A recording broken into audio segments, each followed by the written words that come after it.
জমি উঁচু নিচু থাকার কারণে কিছু অঙ্কুরোদ্গম কম হয়েছিল। তো ইতিমধ্যে আমরা দেখলাম যে গাছের যে কন্ডিশন, গাছ কিন্তু অনেক মোটা হয়েছে অন্যান্য গাছের চেয়ে। তো এটা এরকম হইলো কেমনে স্যার?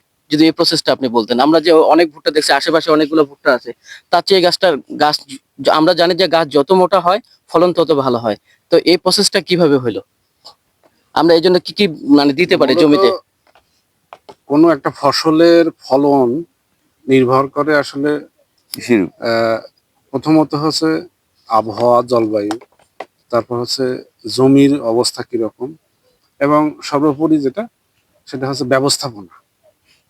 এখন এই ভুট্টা যে সময় লাগানো হয়েছে সেই সময় জমিতে যদি অতিরিক্ত রস থাকে এবং অতিরিক্ত যদি ঠান্ডা থাকে, নর্মালি যে কোনো বীজ গজানোর জন্য সর্বোচ্চ আদর্শ তাপমাত্রা হচ্ছে 25 ডিগ্রির আশেপাশে, অর্থাৎ 25 ডিগ্রি থেকে 30 ডিগ্রি।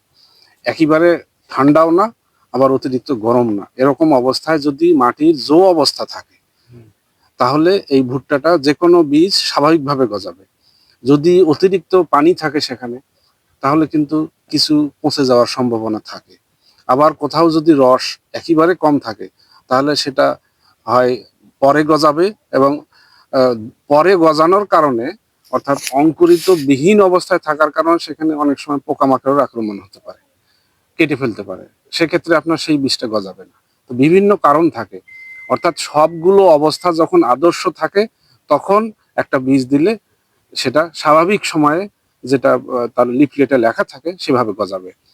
পরবর্তীতে আর প্রকৃতপক্ষে যে জাতটা ভালো, যে বীজটা ভালো, সেটি তার ফলন দিবেই। অর্থাৎ আবহাওয়া কোনো একটা নির্দিষ্ট সময়ে যদি খারাপ থাকে কিন্তু পরবর্তীতে যখন আবহাওয়াটা ভালো হয় আর ওই জাতটি যদি ভালো হয় তাহলে কিন্তু সে তার আসল অবস্থাটা প্রদর্শন করবেই।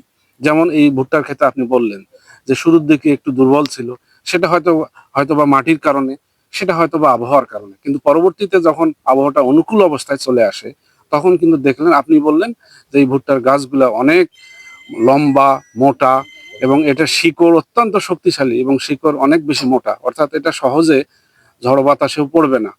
এবং প্রতিটা গাছেই দেখা যাচ্ছে যে 2টা করে মোচা বা কব আসছে।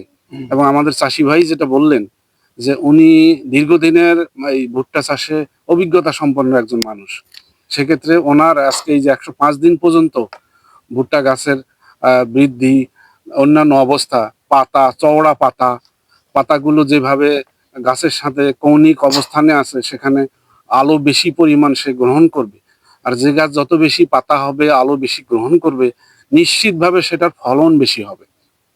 এখন আমরা ভবিষ্যতে ইনশাল্লাহ যদি আবহাওয়ার কোনো দুর্যোগ অর্থাৎ কালবৈশাখী বা মারাত্মক কোনো সমস্যায় না পড়ে তাহলে এই চাষির মতো আমিও খুব আশাবাদী, কারণ আমরা এই ক্ষেতে আসার পূর্বে আমরা আরো 2টা ক্ষেত দেখে আসলাম, প্রায় মোটামুটি একই রকম সব জায়গায়। এবং আমি আমার দিনাজপুরেও সাধারণ কৃষকের মাঠেও আমি গিয়েছি, সেখানেও অত্যন্ত ভালো। এখন আমরা আশা করতেছি যে এটার দানার যে রংটা, যেটা একটা অন্যতম চাহিদা নিরূপণ করে যে বিষয়টা, অর্থাৎ লাল দানা হলে চাহিদাটা বেশি হয়। আমরাও আশা করতেছি, আশাবাদী যে এটার দানাটা লাল হবে, এবং ওই চাষির সাথে আমিও একমত যে এটার ফলন অত্যন্ত ভালো হবে।